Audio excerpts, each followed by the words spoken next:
Assalamualaikum warahmatullahi wabarakatuh. Nama saya Rini Delia Zahra, mahasiswa Administrasi Bisnis kelas C, NPM 2022-2010-0463. Hari ini saya mau menjawab soal ujian akhir semester yang membahas tentang beberapa resiko yang ada di sekitar lingkungan kerja. Yang pertama, identifikasi potensi di lingkungan kerja. Catering makanan meliputi seperti cedera akibat luka bakar, terpeleset, dan jatuh serta bahaya seperti keracunan makanan. Selain itu ada juga risiko ergonomis, psikososial, dan masalah kesehatan akibat kondisi kerja yang tidak ideal dan kerja terlalu berlebihan. Biasanya overwork. Resiko yang sering terjadi yaitu yang pertama resiko fisik, yaitu luka dan lecet ketika ingin memasak, seperti ketika kita menggunakan pisau, peralatan tajam, atau pecahan piring.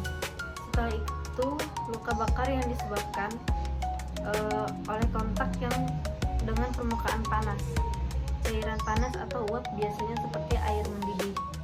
Setelah itu kemungkinan terjadi kebakaran yang terjadi akibat kebocoran gas, korsleting listrik, dan kelalaian kita dalam menggunakan api. Yang kedua, resiko biologis. Yang pertama dan sering terjadi yaitu keracunan makanan. Terjadi karena kontaminasi bakteri, virus, atau parasit pada makanan yang ingin kita konsumsi. Penyebabnya terkadang meliputi cara penyimpanan, persiapan, dan pengolahan makanan yang tidak tepat serta kontaminasi silang. Bahan kimia berbahaya. Beberapa kasus keracunan makanan sering terjadi oleh paparan bahan kimia. Beberapa seperti pestisida atau racun. Pestisida yang berlebihan pada buah dan sayur atau kontaminasi bahan kimia lain dalam proses produksi makanan dapat menyebabkan keracunan. Yang ketiga, resiko ergonomis, yaitu yang biasa kita sering kesakitan badan, yaitu nyeri otot dan sendi. Sering terjadi akibat posisi kerja yang tidak ergonomis, mengangkat beban berat atau gerakannya yang berulang, dan kelelahan oleh jam kerja yang panjang dan serta kerja yang kurang nyaman.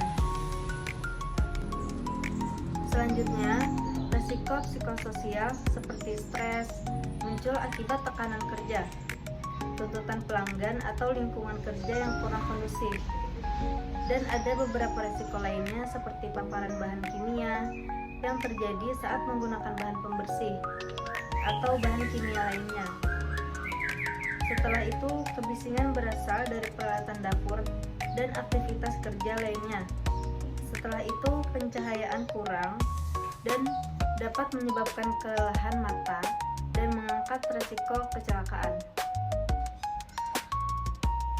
Pencegahan dan mitigasi resiko yang harus kita lakukan. Yang pertama, penilaian resikonya, yaitu kita bisa melakukan penilaian resiko secara berkala untuk mengidentifikasi potensial bahaya dan mengambil tindakan pencegahan. Yang kedua adalah pelatihan. Berikan pelatihan keselamatan dan kesehatan kerja kepada seluruh staf. Yang ketiga, peralatan pelindung diri atau APD. Yang bisa dilakukan berikutnya yaitu sediakan APD yang sesuai dengan porsinya dan penggunaannya. Yang keempat, kebersihan dan sanitasi. Menjaga kebersihan dapur dan mencegah kontaminasi bakteri, virus. Yang kelima, terakhir, kesehatan mental.